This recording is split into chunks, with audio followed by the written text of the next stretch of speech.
समाज में ये ताकत है, वो जातियों से ऊपर उठकर वोट करता रहा। आगे करेगा कि नहीं छोड़ दीजिए, पीछे करता रहा। लेकिन आपको लग रहा है कि जातीय पे वोट पड़ता है। क्यों लगता है? इसलिए कि हमने कई चुनाव का आपको हवाला नहीं दिया। तो जब चुनाव में कोई व्यक्ति विशेष नहीं है, कोई नया विचारधारा नहीं, कोई नया प्रयास नहीं, कोई नया विषय नहीं, दोनों लड़ने वाला एक ही जैसा दिख रहा है, तो समाज भी कहता है दोनों तो एक ही जैसा दिख रहा है, चलो अपने जाति वाले को दे देते हैं।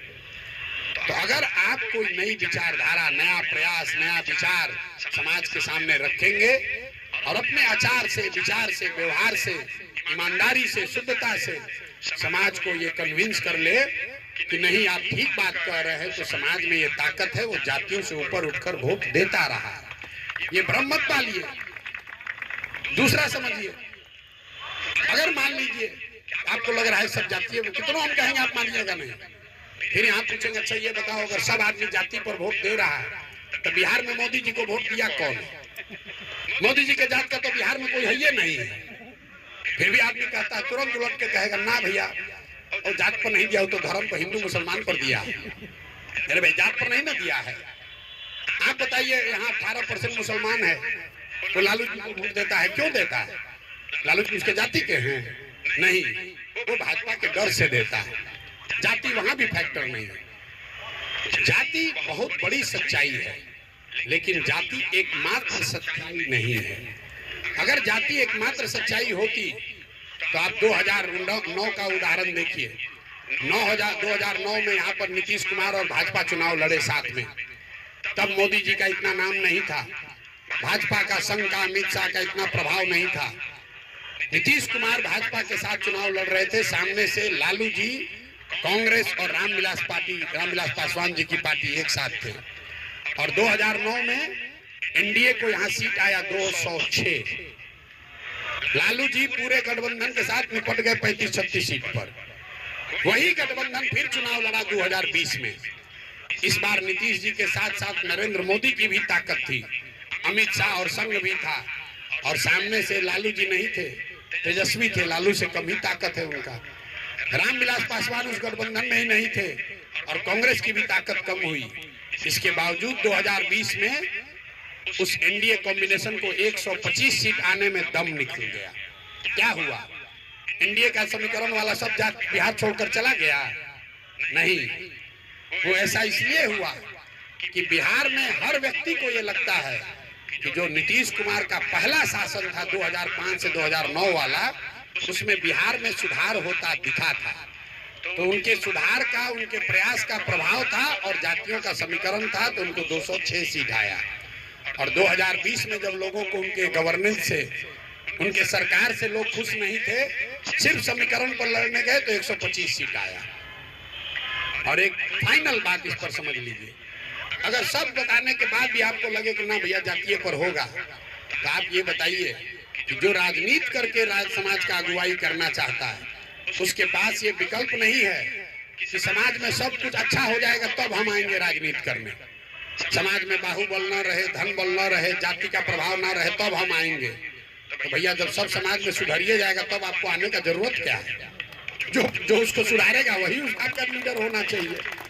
तो भाई ना समाज में सब सुधरेगा ना कभी आप राजनीति में आइएगा। ये आपके मन में ऐसा बैठा दिया गया है और आप रिस्क लेना नहीं चाहते हैं, आप करना नहीं चाहते हैं। तो आप करना, हमरा तो मन है करने का, लेकिन बिहार में तो जाति बहुत है, कैसे जाएंगे, इसीलिए घरे बैठे हुए। ये आपके अपने मन का डर है। अगर उससे बाहर निकलिएगा तो कुछ की कर पाइएगा।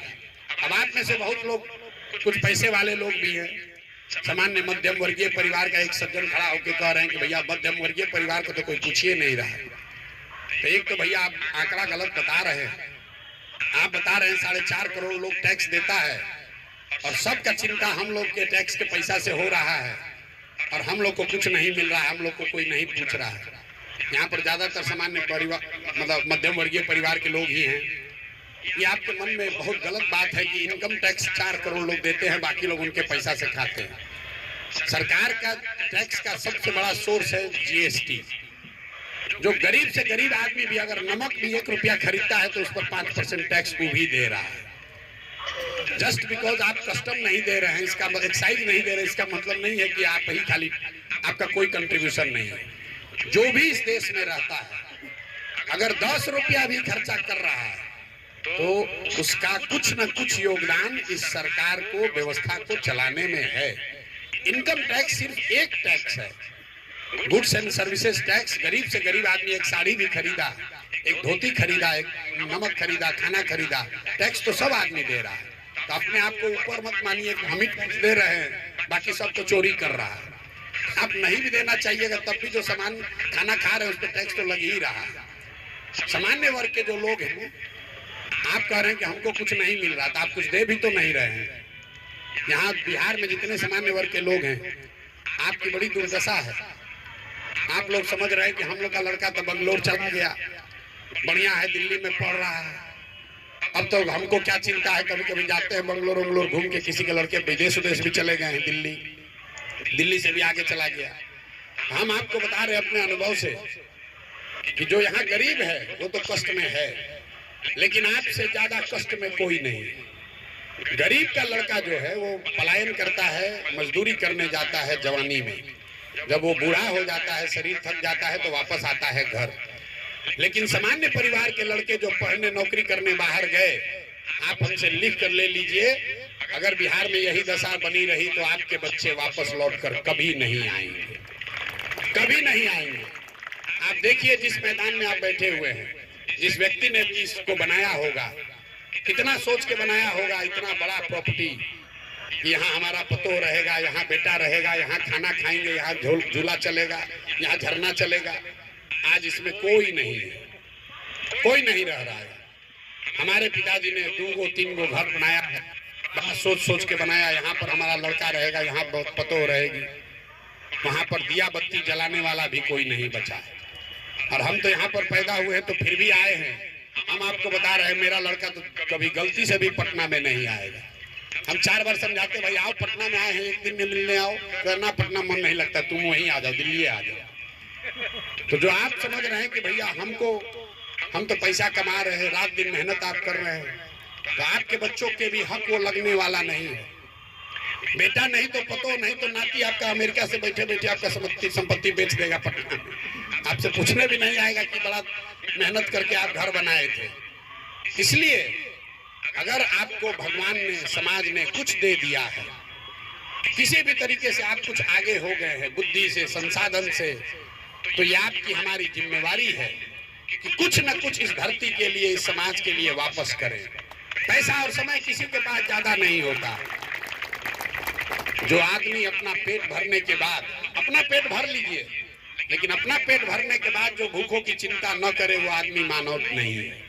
अगर मानवता का नाम ले रहे हैं तो इतना जरूर कीजिए कि अपना पेट भर जाए, तो जो कोई अगर एक आदमी को भी खिला सकते हैं तो खिलाइए। आप और हम आज इसलिए यहाँ खड़े हैं, आप यहाँ कुर्सी पर बैठकर भाषण दे सकते हैं, सोच सकते हैं, अपना परिवार चला रहे हैं, अच्छी जिंदगी जी रहे हैं, क्योंकि किसी ने यहाँ पर सरकारी स्कूल बनाया होगा, किसी मिशन स्कूल में हम भी गए होंगे पढ़ने। अगर वो किसी ने नहीं बनाया होता तो हम भी किसी गांव में बैठकर मजदूरी कर रहे होते। तो इस समाज ने जो आपके लिए किया है, जिस मेडिकल कॉलेज में, जिस इंजीनियरिंग कॉलेज में आप गए, जिस सरकारी विद्यालय में पढ़े, जिस शहर का आप इस्तेमाल कर रहे हैं, ये सब आप पर कर्ज है। इसको अपने इसी जिंदगी में चुका कर जाइए। कुछ नहीं कीजिए, 1 घंटा समय निकालिए अपने लिए, नहीं अपने बच्चों के लिए कीजिए। हम लोग के तो हिंदू धर्म में कहते हैं लोग कि माँ बाप जो करते हैं वो उनके बच्चों के सामने आता है। अगर आप सोच रहे हैं कि हम बहुत मेहनत कर रहे हैं, बहुत रुपया कमा लेंगे, एक मिनट भी समाज के लिए नहीं देंगे, तो बुरा नहीं मानिएगा, आपके बच्चों के हक कुछ नहीं लगने वाला। जब जहाज डूबेगा तो उसमें बैठा हुआ हर आदमी डूबेगा, चाहे आप धनी हैं या गरीब। इसलिए जो लोग पैसे वाले हैं, समझदार हैं, समाज ने उनको आगे बढ़ा दिया है। आप पर, हम पर ये ज्यादा जिम्मेवारी है कि हम लोग कुछ भी करें, सुधारने का प्रयास करें। अंतिम बात, बिहार को हम सुधारे या आप सुधारे, सुधारने का प्रयास आज हो या 10-20 वर्ष के बाद हो, करना तो किसी न किसी बिहार के आदमी को ही पड़ेगा। अब तय आपको करना है कि आप इसमें कंधा लगाना चाहते हैं ताकि ड्राइंग रूम में बैठ के अपना टीका टिप्पणी करते रहना चाहते हैं। ए भैया इन पर कैसे भरोसा करें, ए भैया कैसे सुधरेगा। कितना भी अंधकार है, एक बार दिया जलाने का प्रयास तो करना ही पड़ेगा। एक कदम बढ़ाइए, कुछ मदद कीजिए। हर आदमी कुछ न कुछ कर सकता है। कुछ नहीं कीजिएगा, अपना फेसबुक का और जनसुराज लिख दीजिएगा तो ही आपको 100 आदमी पूछेगा, अरे डॉक्टर साहब क्या बात है, आप फेसबुक में जनसुराज में जुड़ गए हैं क्या? आप अपना व्हाट्सएप का डीपी बदलिएगा, 10 आदमी आपको फोन करता है, आपको लोग पूछेगा सर ये जनसुराज में जुड़े हैं, क्या बात है? आप उसको बता सकते हैं। उसके लिए आपको बूथ पे नहीं जाना है, अपना इनकम नहीं छोड़ना है, अपनी पढ़ाई धंधा नहीं छोड़ना है। अगर आप चाहे तो हर दिन 10, 20, 25, 50 आदमी को हर व्यक्ति कुछ न कुछ बढ़िया बता सकता है। इस अभियान की, इस मिट्टी की सेवा इतनी ही है। आपसे कोई चंदा नहीं मांग रहा, आपसे कोई मेहनत करने के लिए नहीं कर रहा है। कम से कम इस बात को, विचार को, इस विकल्प को, इस अपॉर्चुनिटी को घर घर तक पहुंचाइए, लोगों को बताइए। इतना आपको लगता है कि हर आदमी जान गया, ऐसी बात नहीं है। आप जाकर पटना के, हमारी बात जनसुराज की बात छोड़िए, किसी झुग्गी झोपड़ी में चलिए, वहां पूछिए कि भारत का प्रधानमंत्री कौन है। हम आपको आंकड़े से, अपने अनुभव से बता रहे हैं, अभी भी कम से कम 10 में 3 आदमी 4 आदमी ऐसा होगा जो प्रधानमंत्री का नाम नहीं बता सकता है। मोदी जी चाहे कितना बड़ा PR किए हो, कितना एडवर्टाइजमेंट चला ले। छत्तीसगढ़ में आज से 10 वर्ष पहले हम सर्वे करने गए थे, जब काम पुराना करते थे, तो छत्तीसगढ़ के जंगलों में, छिंदवाड़ा में हमने जब काम किया, वहां आदिवासियों से पूछा कि देश अब आजकल वोट किसको देते हैं। तो कई महिलाओं ने गांव के गांव बताया कि भैया आजकल हम लोग कमल वाला कांग्रेस को वोट देते हैं, कमल वाला कांग्रेस को वोट देते हैं। सुनिए क्या हुआ, वहां के जो आदिवासी महिलाएं हैं वो इंदिरा जी को छोड़ना नहीं चाहती। तो भाजपा के चालाक कार्यकर्ताओं ने उसको कहा कि अब इंदिरा गांधी का जो कांग्रेस है उसका सिंबल हाथ से बदलकर कमल हो गया।